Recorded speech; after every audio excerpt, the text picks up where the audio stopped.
నిజం ఎప్పుడు చేదుగానే ఉంటుంది. కానీ మంగళగిరి ఎమ్మెల్యే ఆర్కే నిజం ఆ మాట స్పష్టంగా చెప్పాడు.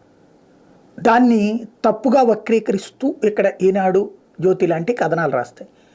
ఎట్లయితే 10 మందితో ఇంటరాక్టివ్ మీటింగ్స్ పెడుతున్నాడో లోకేష్, అదేవిధంగా ఇప్పుడు ఆర్కే కూడా ప్రారంభించారు. ఎందుకంటే ఇప్పుడు సిట్టింగ్ ఎమ్మెల్యే కాబట్టి అందులో ప్రశ్నల్లో ఇట్లాగా మన ఏరియా డెవలప్మెంట్ ఎట్లాగా, ఉద్యోగాలు ఇవన్నీ సాఫ్ట్వేర్ కంపెనీలు అక్కడికి రాకపోతే ఎట్లాగా రాజధాని ప్రాంతం అంటే, మన ఏరియా భూముల ప్రాంతం ప్రకారం చూస్తే బిల్డింగులు కట్టడం కష్టం, కాస్ట్ ఎక్కువ అవుతుంది, అందుకని రారు అన్నటువంటి దాన్ని వక్రీకరిస్తూ దాని మీద ఏదో తప్పు మాట్లాడాడు అన్నట్టు. 5 ఏళ్లలో ఒక సాఫ్ట్వేర్ కంపెనీ కూడా ఎందుకు తేలేదు చంద్రబాబు గారు? తెస్తే ఆవిడ ఎత్తుపోయాడా? పెట్టారు. ఏంటయ్యి? ఫేస్బుక్కి లైకులు కొట్టే సాఫ్ట్వేర్ కంపెనీలు అయ్యి. ఆ తర్వాత తెలుగుదేశం వెళ్ళిపోగానే పారిపోయారు వాళ్ళు. ఎందుకని? లోపలేస్తారని భయపడి.